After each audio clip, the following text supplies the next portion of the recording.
Hi, welcome to day 5 of Event Welbeing Week. We've had some really fabulous sessions this week, and boy, are we in for a treat because we have a really super session coming up from the lovely Michelle Wheatley. Welcome to Michelle, and to those of you watching and live, and also those of you who'll be watching on demand.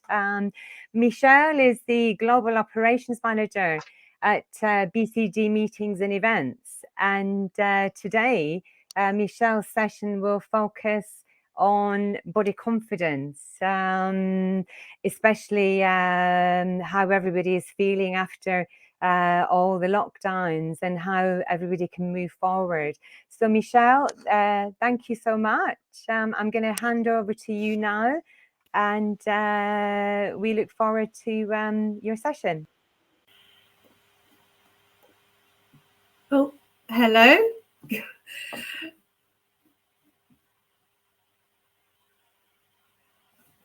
That's I'm not sure fine. if anyone can hear me. Yeah, absolutely. So you're all good to go. So we're looking forward to your session.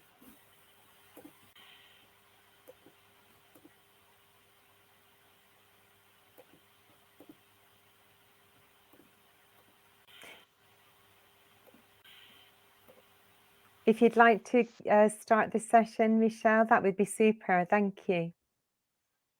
Thank you.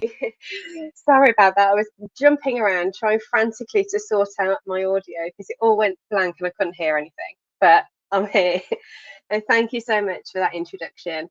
I think it's so one of the main reasons I wanted to do this session today was very recently I've heard a lot more conversation about what do we wear and panic about out of leggings and into jeans and what do we do back when we get back into events. And it's come to a point, I think, where I myself am feeling that. So after nearly 2 years of being in leggings or sweating bottoms or anything like that, the thought of having anything with a zip terrified me.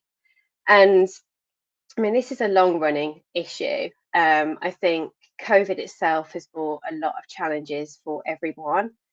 And, one of the best things about COVID has been some of the benefits, I think. So we've had time to work on ourselves, new exercise regimes, look after ourselves with diets and things because, some of us have been unwell. So more looking at what we put into our bodies, what we do with our bodies, and ultimately, how we feel about ourselves inside. And I think pre-COVID, that wasn't necessarily the case. And if I think back through my world of events, so I was a global event manager at EY for 8 years. So I fell into events at the age of 26.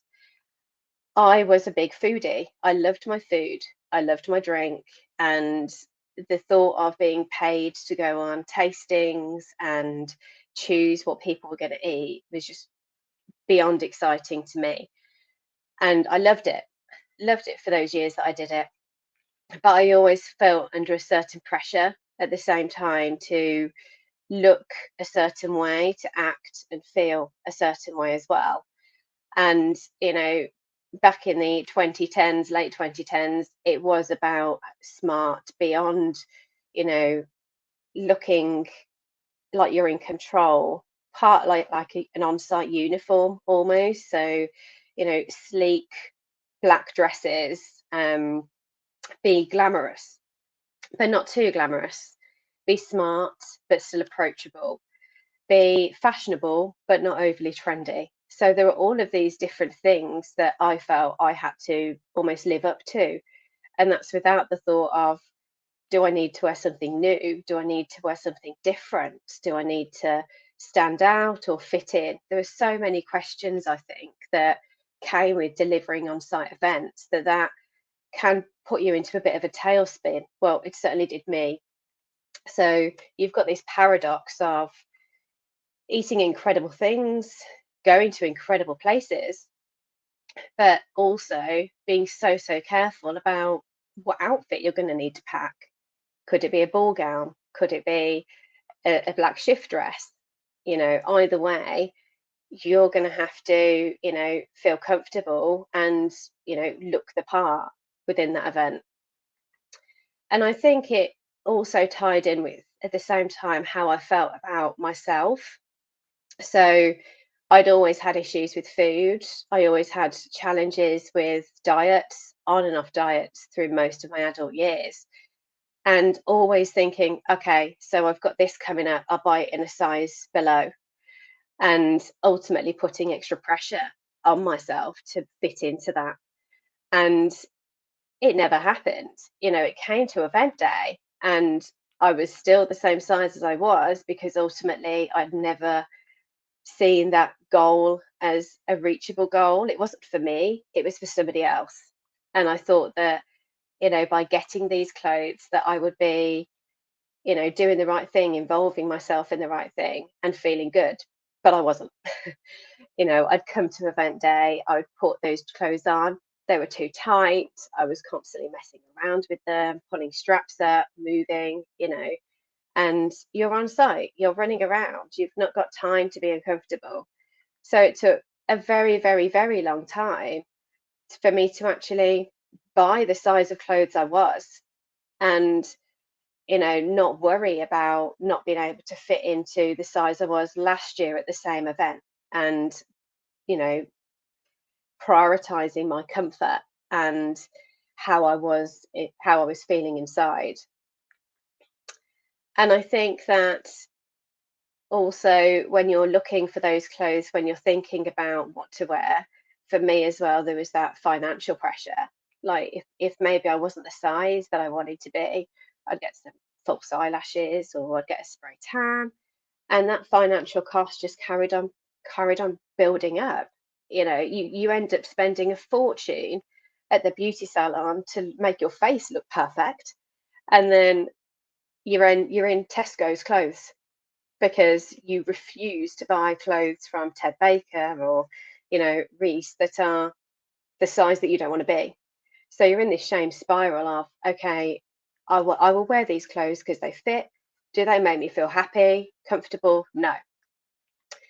So I think lockdown has given me, certainly, the opportunity to really dive deep into why that is, and not think about, because there's nothing you've had to diet to fit into clothes. There's nothing you've had to do during lockdown to improve your weight or whatever. During lockdown, it's about, there's been a lot of thinking time. And it was at the very beginning of lockdown when I actually started to think, okay, maybe I need some sort of therapy to really figure out what's going on with my body confidence, my body issues, and is there something deeper there? And obviously, without events, you don't have that distraction of site visits, tastings, eating when you are allowed to eat, opposed to when you want to eat or when you're hungry, working out when you want to because you've got more freedom.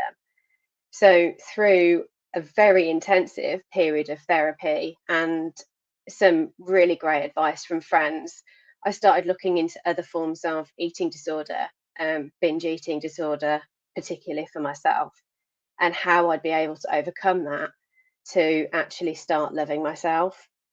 Because all of these elements of buying clothes I didn't like, going to the beauty salon to make myself look better than I thought I was, all of that circled back to the same answer, that I didn't love myself, that I didn't appreciate myself, that I didn't respect myself. And all of these things were put together to sort of support me in that same thought. So with peeling back those layers and actually, getting to know myself more, what makes me happy, what makes me trigger, that is what has really helped me personally over the past couple of years. And I think one of the most dangerous things, I think, about not just the pandemic, but in general, is that up till now, I don't feel like necessarily weight, diet, fitness has been linked to self-care and well-being. I think only recently that has come in as an issue, that there is that link. And it was very interesting for me when I was at an event a couple of months ago and listening to all of the people up there, listening to their goals, listening to their thoughts, their visions for the future. It was the first time I'd heard self-care, well-being and body image linked. So there was a lot on, I want to start meditating. I want to start celebrating myself. I want to start being grateful for what I can do opposed to what I can't do. And then almost that looks after the rest of it, that looks after what you actually want to eat, what's going in your body, what is good for you, what is healthy, what makes you feel good. And that is all linked together. And it was the first time that I'd heard that. Before that, it felt like diet culture, aesthetics, weight management.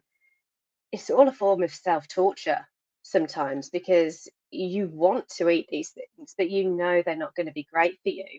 And you want to buy these clothes, but that's not going to help anybody because they're not going to make you feel good. It's not going to make your bank balance feel good. So it's just interesting now, I think, especially in our industry, how that is definitely coming to the forefront more. People are prioritizing themselves more. I certainly am. I put all of my efforts into running. So for 2019, I took it upon myself to run the Manchester and London marathons in the same year. So they were both in April back then. So I did both of them within 3 weeks. Afterwards, I should have been jumping up and down, thinking this is amazing and, super, super proud of myself. The first thing I did was look back at the photos to see how fat I looked, honestly. And I thought, why do we do that to ourselves? Why do we go to our photos and see, right, do I look slim? Do I not look slim? Why do we do that? Instead of thinking my body has just ran non-stop for 5.5 hours for the second time that month, we don't respect ourselves enough and we don't celebrate ourselves enough. So recently, to support me, what I've been doing is really working with lots of people that can help me. So I have a nutrition coach and I have a fitness coach and I have a therapist. And those people are doing pretty simple things with me. They're asking me to write down every day what I'm grateful for. They're asking me to think about some goals, some achievable, realistic goals. And they allow me to talk about it. They allow me to talk about, there's a bar of chocolate currently in my house that is a miracle it's still there because I've wanted to eat it all week. But the reason it's still there is because I ask myself regularly why I want it and what's gone on to make me want it. And most of the time then I go for a walk and clear my head and that sorts it out. I no longer want that chocolate. So I think, when we are thinking about doing some sort of self-harm and going to a sort of addictive place, be that food, be that alcohol, because food is an addiction for sure, and that was my biggest challenge. And definitely since at tastings, if you like food, you just eat it all, because it's free and you're being paid to do it. So I think now that element has gone, it has given everybody the opportunity to really think, okay, what do I want to do? What makes me happy? And what kind of things do I like to do? And that then enables us to really think, okay, what about my body? It's bodies are incredible. We are absolutely incredible. And this year it's certainly been the age of body confidence. So I follow my Instagram now, I follow body confident people. So I went through my Instagram and controlled what I see on social media. So, you know, if there's somebody that is promoting epic weight loss, I don't want to see that. I want to see people that are loving their bodies, that are celebrating their bodies, whatever size or shape they may be, because that's where it starts. I think the minute you love, or at least accept your body, love is a big thing. I think body and self-love is a huge, huge thing, especially in this culture. Like we have almost been sort of instructed and built to think that a body needs to look a certain way for years. And the scariest thing for us is that changes. So, you know, you have in the 90s, it was the trend to be really skinny. In the noughties, it was the trend to be slim, not skinny, but slim. They'd put it on a little bit. And now I feel like it's the trend to look fit and strong. Like Instagram is full of people in their latest fitness gear, you know, their tiny, tiny waists and their toned big bottoms. And, you know, you look at them and you think, wow, like they're strong. So I think strength and fitness is now a trend. And I think that's healthy because it enables us to all think, okay, you know, things about how we can actually, you know, work out. And that to me, that is really good to look at. I am a huge, huge, huge fan of Ashley Graham, the supermodel, the American supermodel. I love her. She's, you know, she's flying the flag for body confidence in, I say, in plus size women. I hate that term because plus size is suggested to be anything over a size 14 now, and the average size in the UK is 16. So I think that automatically puts anyone in an average dress size at a bit of a psychological disadvantage. But I look at her, I look at runners that I really respect. So, you know, Jenny Falconer on Instagram is great because she loves to run and she's somebody that celebrates her body. So, you know, it's not that you follow people that are a certain size or a certain weight, it's people that promote good body confidence and body respect, I think. And that's where my content, what I soak up on Instagram has changed a lot this year. Really looking at when I'm scrolling down there, who speaks to me, who do I think they've got a healthy outlook, and that's something that, you know, I want to think about my own body. So I think people like that are really good for promoting body confidence. I also think this year that, you know, we are all at a stage now where we are back looking at clothes, back looking at, you know, what we want to be wearing, when we want to be wearing it. And it has almost massively, just amazingly gone into, it's nearly Christmas. So my big thing has been to not worry about that. Like, I think that it's not the end of the world to me anymore if I've gone up a dress size. And likewise, I don't over celebrate if I go down a dress size. It's weight. And I'm in a place now where weight is weight. It doesn't define you. It doesn't say how amazing or awesome you are. What it did for me was allow me to get to know myself properly.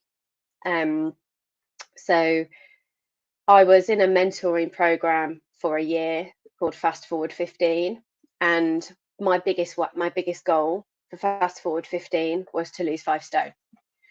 So I joined the program and I thought, this is amazing. I'm going to change my life. I'm going to lose 5 stone. So automatically, that was my overarching goal. It wasn't a case of, I want to start speaking or I want to start, you know, getting a promotion or being paid more. That was my goal. We graduated a year after that, and I stood on that stage, and my mentor and I had this thought that I'd have actually a pair of scales that I would stand on at graduation and my weight be sort of flagged up. Now, that must sound to some of you absolutely awful and terrifying, but to me, that was my commitment to myself that I would do that.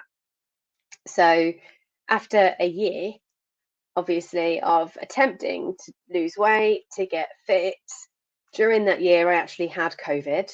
I had a sprained ankle, which means that I couldn't do any exercise. There were lots of other psychological things going on that meant I couldn't do that. But really, it was a case of me holding up my hands and saying, I'm human.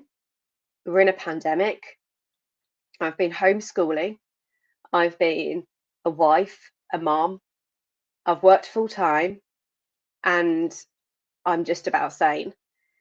And I think that that was enough for me to stand up on stage and say that I hadn't reached that goal about weight loss, but actually I gained so much confidence because I realized by then that my dress size, my weight, how fast I could run a marathon in, if I could run a marathon, that wasn't linked to me.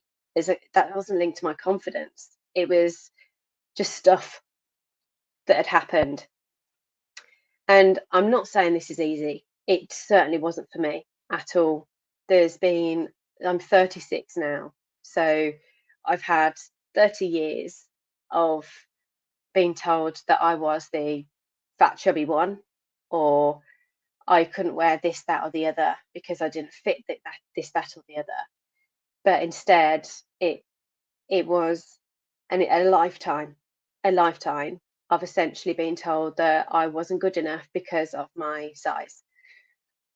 And now, as a 36-year-old, I have been lots of sizes, lots of weights, lots of levels of fitness. And right now, I'm in the best place possible. And that is through every single day. I've mentioned this earlier, but gratitude. Every single day, I write down what I'm grateful for. And one of those has to be something on my body. It could be my legs because I've done a great run. It could be my hands. It could be anything. But I've trained myself now to look at gratitude. I also make it an absolute essential to drink water.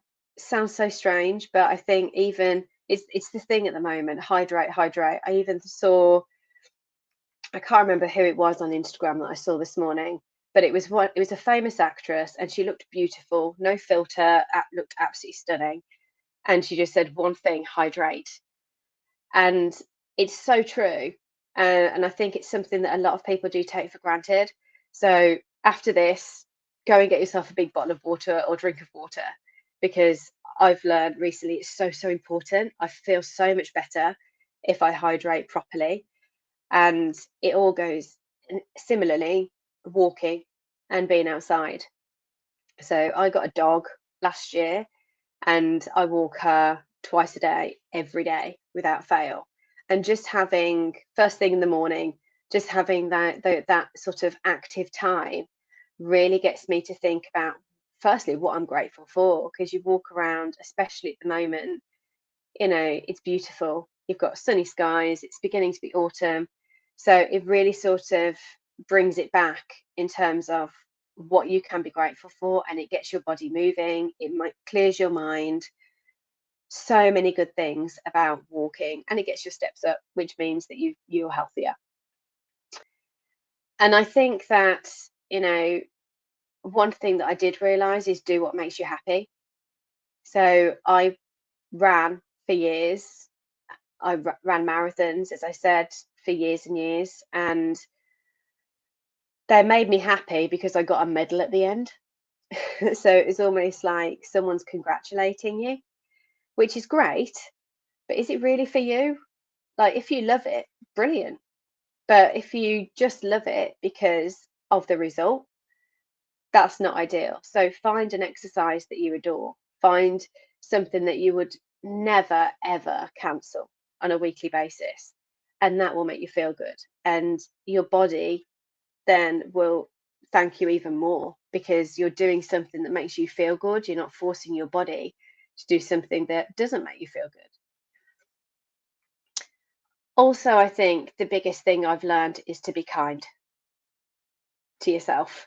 This is a very, very hard time still. And I think that whilst COVID is not disappearing, but it's definitely not as bad, and it's sort of fading out, I do think there is a mental health pandemic happening right now, and so many people out there are struggling. I know my team are. I lead a team of global event planners, and I know they're all struggling. I know a lot of my friends are struggling, as are my family. So I think it's about being kind to you, but being kind to other people and supporting them, and also not judging them. It's incredibly hard right now for me to say that yes, I have been having therapy for a binge eating disorder, anxiety, and depression. Like that's a very hard thing to admit and a hard thing to say. But also I think we're at a time now where we can say that. We can admit it to ourselves and talk to other people about it and not be judged, because especially at the moment, it's definitely more normalized. And what's even better is there are so many people out there that can help, support, and are probably thinking very similar to you. So if you heard anything from this today, then it would be that you are amazing, you have an amazing body, and you have people out there to support you. So be kind to yourself, be honest with yourself, be open with your friends, and enjoy yourself, enjoy your body, and enjoy getting back into this industry we all love so much. I think I'm staying on in a bit for any Q&A. So thank you so very much for everyone that's joined in to listen to me today. Appreciate it.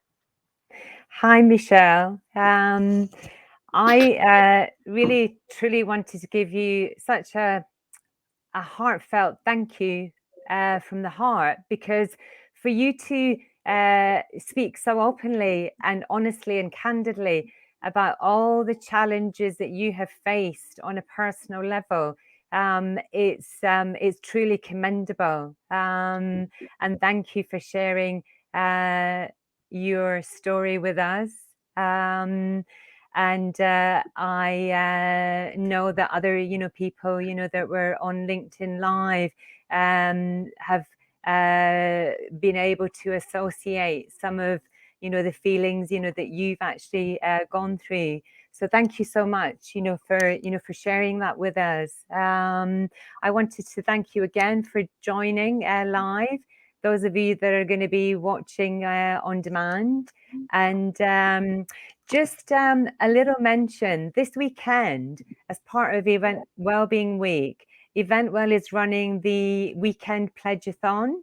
So if anybody would like to support their industry colleagues in the events business, you can make the smallest donation.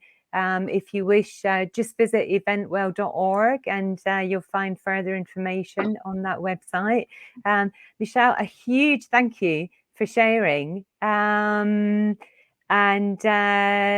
if anybody wants to have informal Q&A with Michelle, you can actually sign into the other platform, and we'll join you very shortly.